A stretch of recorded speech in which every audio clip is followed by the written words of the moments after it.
Faut que je m'installe.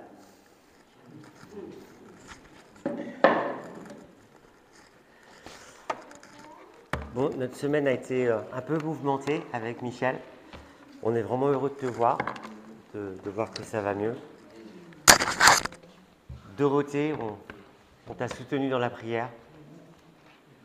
Et pour toute la famille. C'est des moments comme ça où on prend conscience de l'importance de l'Église, du soutien des frères et des sœurs, mais aussi qu'on prend conscience de notre fragilité.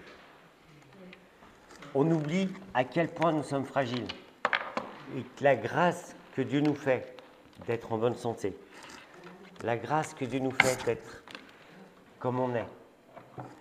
Donc on peut dire vraiment merci Seigneur des fois.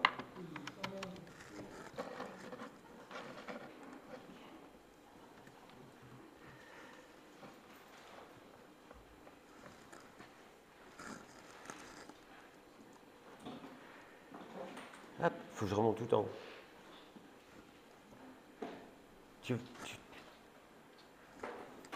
Vas-y. Merci. On va démarrer l'année avec un petit prophète. Je ne sais pas pourquoi. C'est quand même chouette, un petit prophète. Et on va démarrer avec Jonas. J'ai demandé à Noémie de lire le premier chapitre de Jonas. Donc il va s'afficher, c'est plus simple pour toi, Noémie, que ta petite Bible avec tes petits caractères.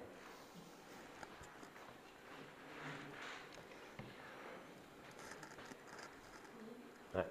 La parole de l'Éternel fut adressée à Jonas. Plus fort.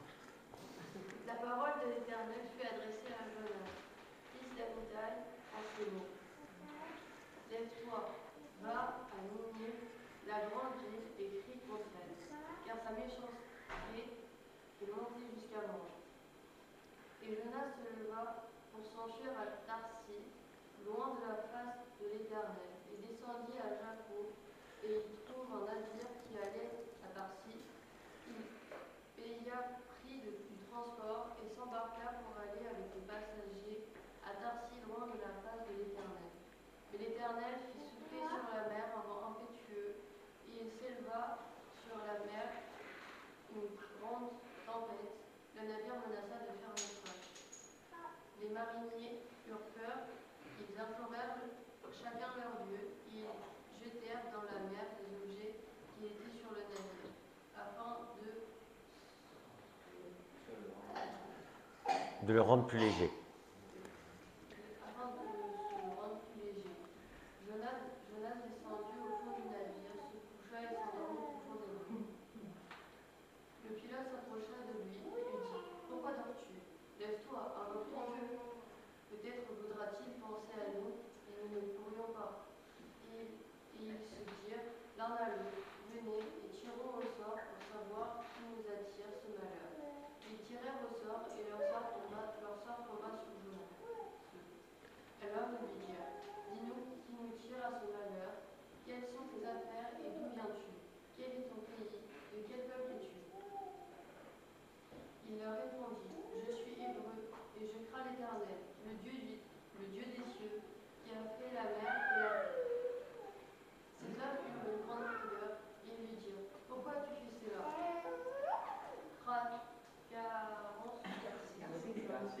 Car ces hommes savaient qu'ils fuyaient loin de la face de l'Éternel parce qu'il leur avait disparu. Ils lui dirent : Que te ferons-nous ?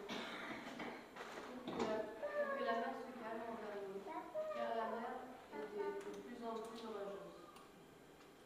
Il leur répondit : Prenez-moi et jetez-moi dans la mer, et la mer se calmera envers vous. Car il sait que c'est moi qui attire sur vous cette grande tempête. Ces hommes ramèrent pour gagner la mer, et ils ne le purent parce que la mer s'agitait toujours plus contre eux.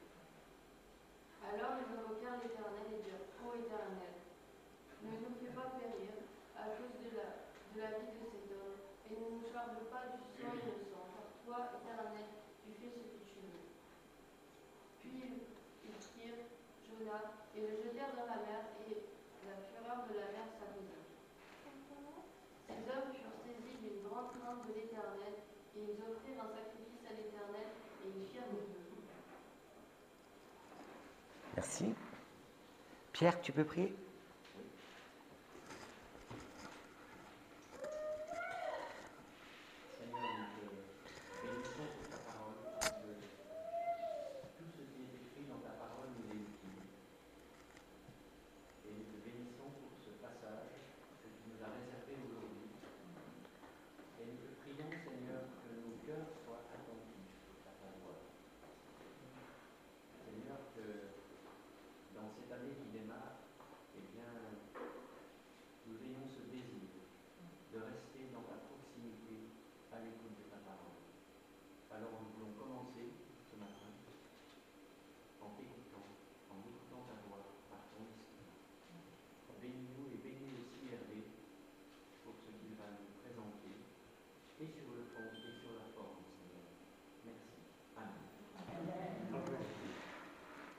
Ah, voilà un personnage, Jonas. Ah, je suis sûr que tout le monde connaît l'histoire de Jonas.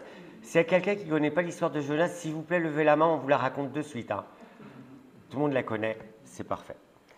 Jonas, un personnage. Un personnage. Alors, il y en a qui pensent que c'est un conte. Mais moi, je vous affirme que c'est une histoire vraie.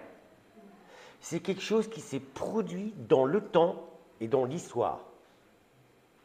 Toute cette histoire. On ne peut pas lire les 4 chapitres parce que ça risque d'être un peu long. Mais je trouve que Jonas a un caractère bien trompé. Non, mais c'est vrai. Il a un caractère, vraiment. Je crois que pêle-mêle, on peut énumérer ce qui découle du caractère de Jonas. Bah, le premier, c'est refuser de servir Dieu. Capable de dire à Dieu non. Je pars dans l'autre sens. Partir à l'opposé. Il faut du caractère quand même. Il n'a pas peur de dire. Et si je vous disais que chacun d'entre nous, on a le même caractère? Mais pas de la même manière. Parce que Jonas, lui, il est prophète de l'Éternel. À vrai dire, c'est le métier de Jonas d'apporter la parole de l'Éternel. Et à son patron, il dit non. Mais c'est Dieu quand même.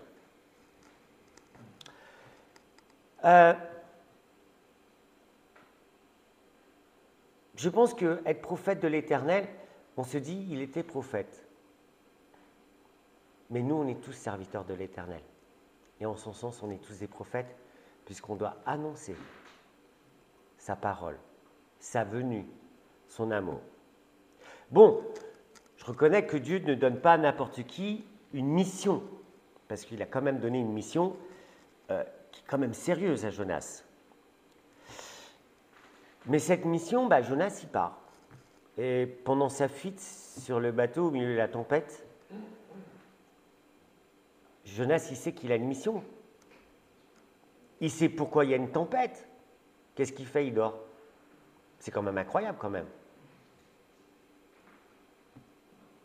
Il y a des marins qui s'agitent dans tous les sens pour trouver des solutions, pour sortir le bateau, pour se dire on ne va pas couler. Qu'est-ce que fait Jonas? Il dort. Face à un équipage affolé. Il était sûr de lui, le garçon, quand même. Hein. Mais le caractère de Jonas, il va beaucoup plus loin. Il se révèle encore quand il se met en colère contre Dieu. Vous savez que Jonas se met en colère contre Dieu à un moment donné parce que, bon, d'abord, il va devoir prêcher contre Ninive. Ensuite, Jonas, il se réfugie dans une cabane et puis Dieu fait pousser un ricin qui le protège de l'ombre. Et puis à un moment, le truc, il meurt. Et puis là, il se met en colère contre Dieu. Pourquoi? Moi, je trouve qu'il a du caractère. Mais le premier point important que je souhaite souligner dans le caractère de Jonas, c'est que Jonas, il est comme nous. Notre caractère et nos actions découlent souvent de notre vécu. C'est par rapport à un vécu qu'on réagit et qu'on fait des actions. Dans son histoire et son passé, Jonas a eu des luttes et des souffrances.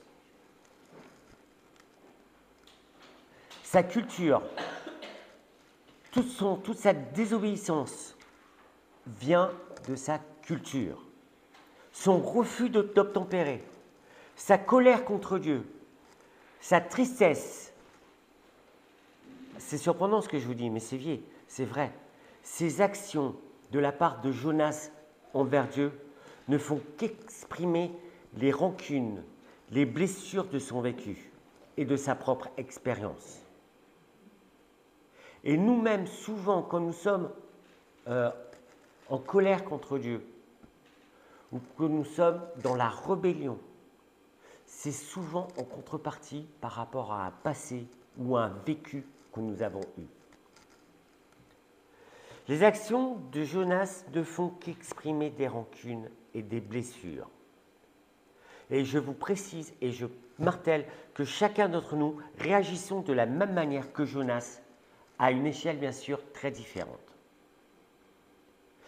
Je pense qu'il faut creuser un tout petit peu l'histoire de Jonas pour comprendre sa réaction et son refus d'aller apporter le message de repentance et de salut que Dieu lui a donné pour les Ninivites.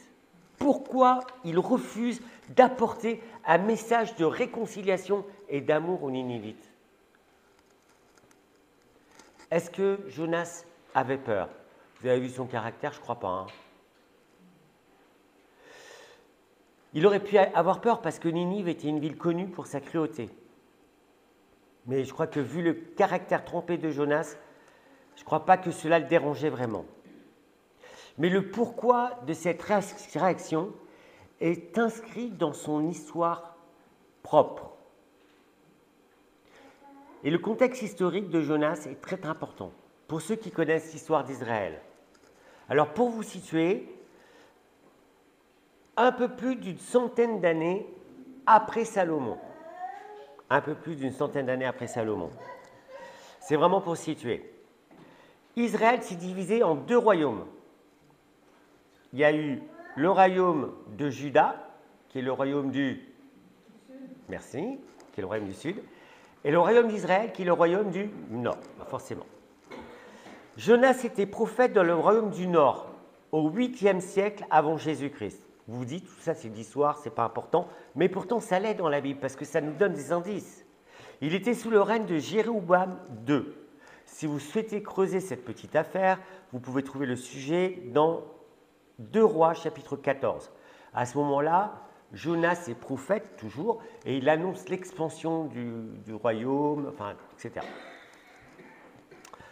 Ce que nous devons retenir, c'est que le vécu de Jonas est marqué par des années de guerre avec l'Assyrie, qui était la principale menace d'Israël. Un empire puissant et cruel auquel Israël devait même payer un tribut. Et Ninive est tout simplement la capitale de l'Assyrie. Et voilà que Dieu demande à Jonas, tu vas à Ninive pour leur dire « repentez-vous ». Mais là, Jonas, lui, il ne veut pas. Il a trop de rancœur, trop de colère. Qu'est-ce qu'il va aller en pays ennemi avec un message de repentance? Un peuple méchant, dépravé, dangereux. Et voilà que Dieu offrirait la repentance et un moyen de salut à ses ennemis. Jonas a parfaitement compris que Dieu offre la repentance à un peuple cruel qui leur a fait tant de mal. Il a compris ce qu'il devait faire. Et c'est pour cela qu'il s'enfuit afin de ne pas réaliser cette mission tellement importante de salut, qui est l'amour de Dieu, même envers son pire ennemi. Je vous propose de regarder la réplique de Jonas dans le chapitre 4, versets 1 à 2, après que les Ninivites se soient repentis. Si tu peux l'afficher. Jonas prit fort mal la chose et se mit en colère. Il se met en colère. Mais tu as vu ce qu'ils nous ont fait et tu vas les pardonner. Mais nous sommes comme ça, nous-mêmes.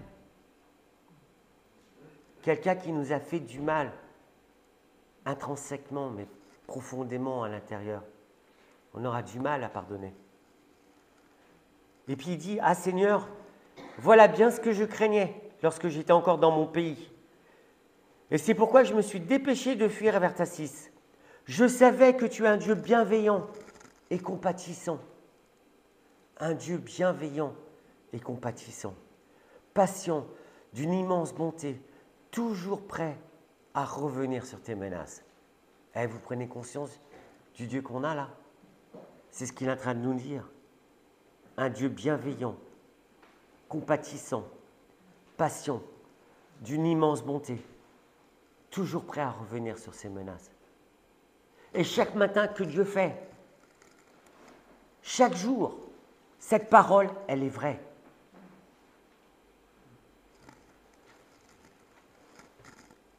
Ce qui est incroyable, c'est que Jonas aurait pu se réjouir de la miséricorde et de la grâce de Dieu envers son ennemi. Cela aurait pu être vécu comme un sujet de joie. Mon pire ennemi qui se convertit à l'Éternel. Ça veut dire la guerre, elle est finie. Ça veut dire que la paix s'instaure. Mais ça veut dire aussi plus de rancune, plus de vengeance, du pardon, de la grâce. Mais est-ce que je suis capable d'appliquer ça? Est-ce que Jonas et le peuple d'Israël étaient capables d'appliquer cette paix?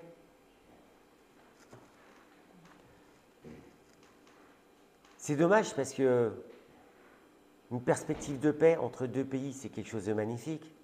Et puis actuellement, des guerres, c'est pas ce qui manque dans notre terre. Jonas est aveuglé par sa rancune, son lourd passé avec ce peuple cruel. Mais c'est normal, c'est son vécu. Et c'est normal pour nous aussi avec notre vécu. Chacun de nous, on a un vécu. Chacun de nous, on a des choses, des petites rancunes, des trucs.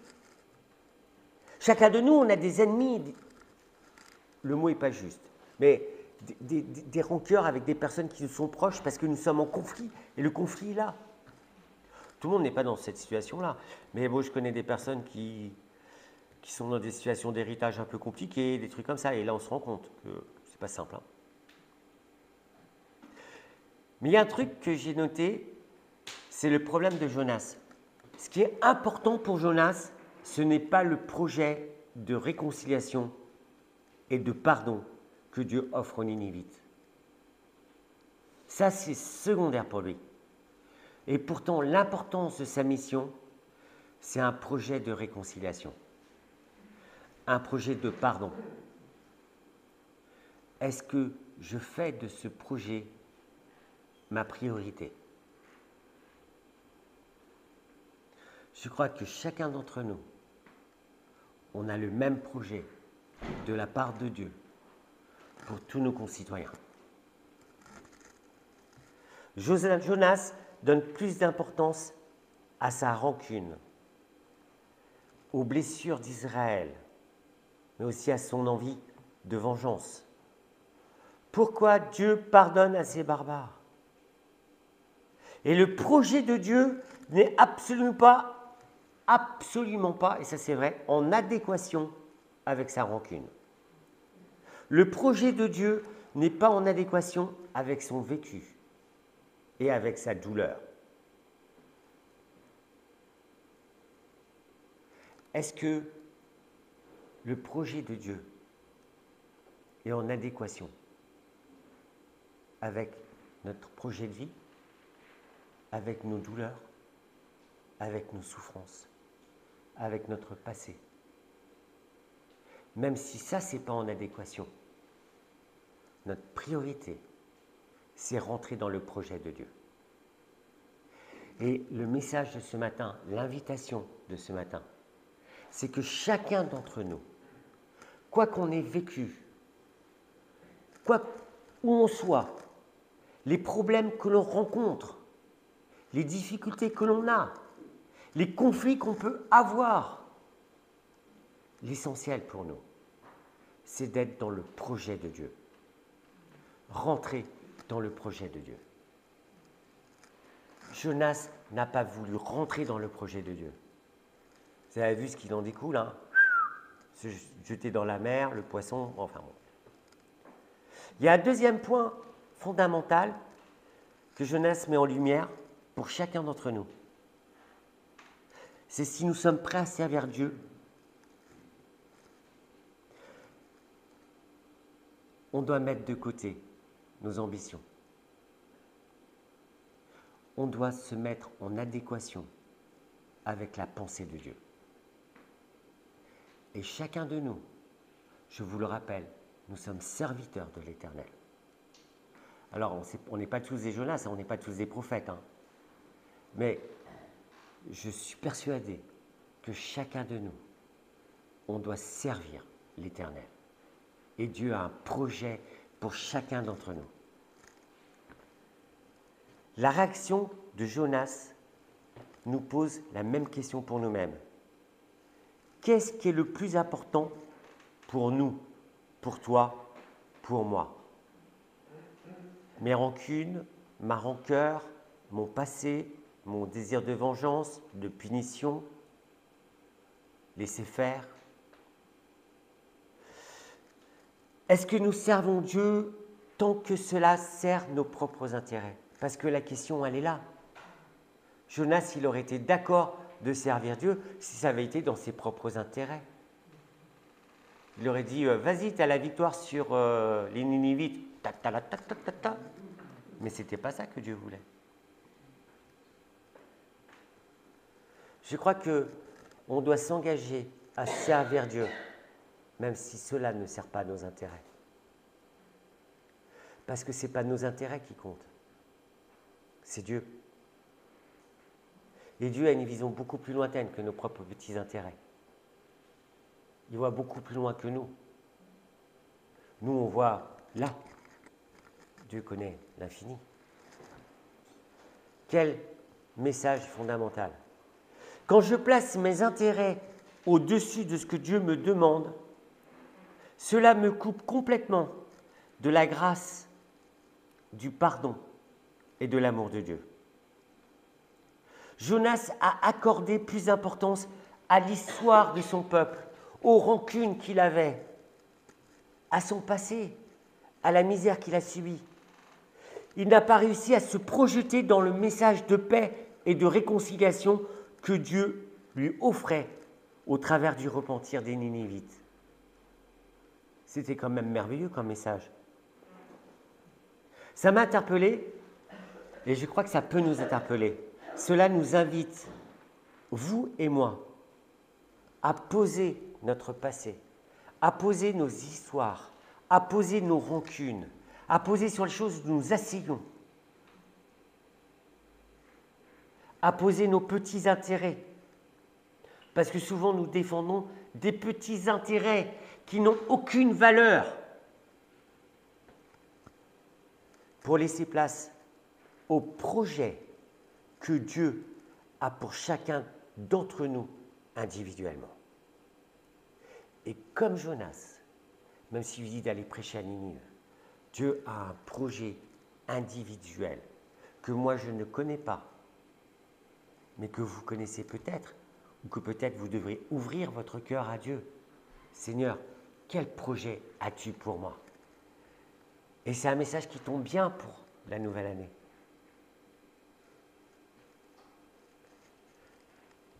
Je crois que cette année qui est devant nous nous invite à ne pas jouer le même scénario que Jonas, que chacun de nous répétons qu'on le veuille ou non. Je crois que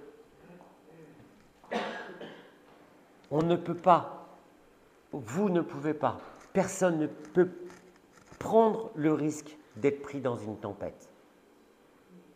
Parce que la désobéissance a amené une tempête sur un bateau.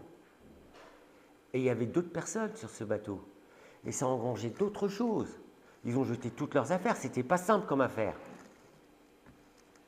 Parce que nous-mêmes, dans nos propres vies, quand nous désobéissons à Dieu, nous rentrons dans des tempêtes qui seraient bien d'éviter. Risque de perdre sa vie. Mais Jonas, il a risqué gros quand même. Vous imaginez? Quand les marins le jettent par-dessus bord, mais c'est une mort certaine. Mais pourtant, il y a l'intervention miraculeuse de Dieu avec le poisson. Si Dieu n'était pas intervenu, Jonas était voué à la mort, et à une mort certaine. Et vous savez, le récit aurait pu s'arrêter là. Et Dieu jugea Jonas. Mais ça ne s'est pas arrêté là. Et Dieu fait la même chose dans nos vies. Quand nous lui disons non, quand nous traversons des tempêtes, et quand tout d'un coup on revient, et puis là on dit « Pardonne-moi parce que j'ai péché ». Et puis on se repositionne pour entrer dans le projet de Dieu. Ce qu'on doit retenir, c'est que Dieu est plein de miséricorde, lent à la colère, riche en bonté. Tout comme pour les Nidivites, tout comme pour Jonas. Il est pour moi, il est pour toi. Et si tu es dans la tempête, ou si tu es dans l'eau, le message il est important parce que Dieu va fournir ton poisson pour te sauver. Je n'ai pas d'autre expression, mais Dieu va fournir ton poisson pour te sauver. Parce que Dieu met toujours tout en œuvre pour te sauver. Et on le voit avec Jésus sur la croix. Alors si tu es dans la mer, oui, le poisson il est là. Le dernier point que l'histoire de Jonas m'a enseigné, c'est que Dieu ne reste jamais, jamais indifférent face à notre désobéissance. Notre désobéissance a des conséquences. Tempête, chute. Et là, quelle chute, hein? Se faire jeter dans la mer.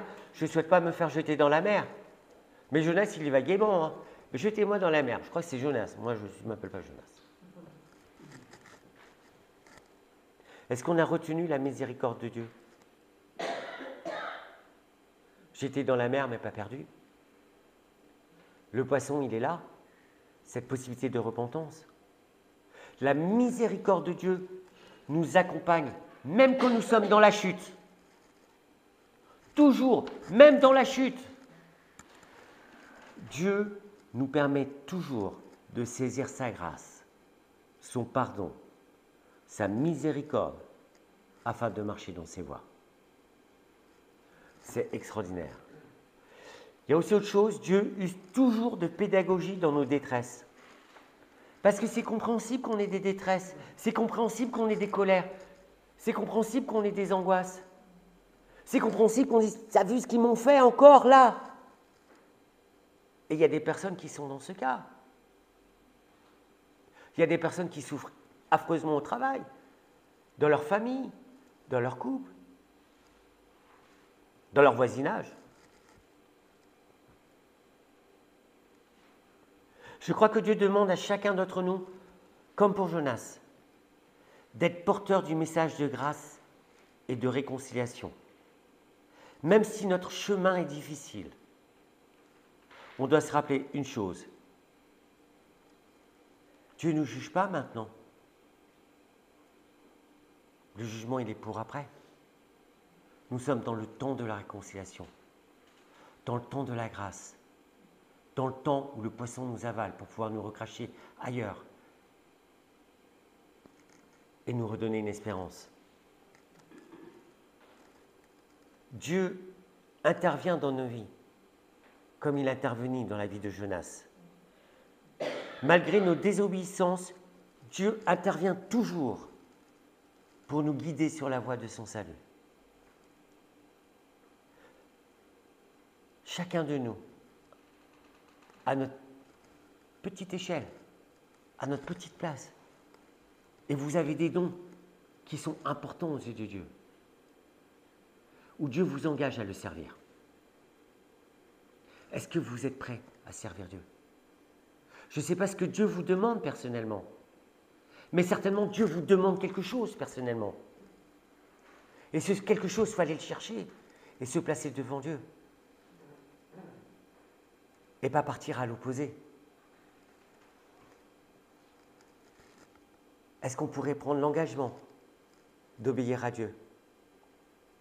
Est-ce que nous pourrions prendre l'engagement d'être porteurs de l'espérance d'un Dieu riche en miséricorde, en lui faisant entièrement confiance? C'est ça le message ce matin. Prêt à servir Dieu? Je prie pour que cette année, ce soit cette année qui nous engage à servir Dieu, ensemble, en communauté. Je vous propose de passer un moment dans le recueillement. Que chacun, individuellement, puisse s'examiner. Se retrouver dans Jonas, peut-être étais-tu sur le point de fuir.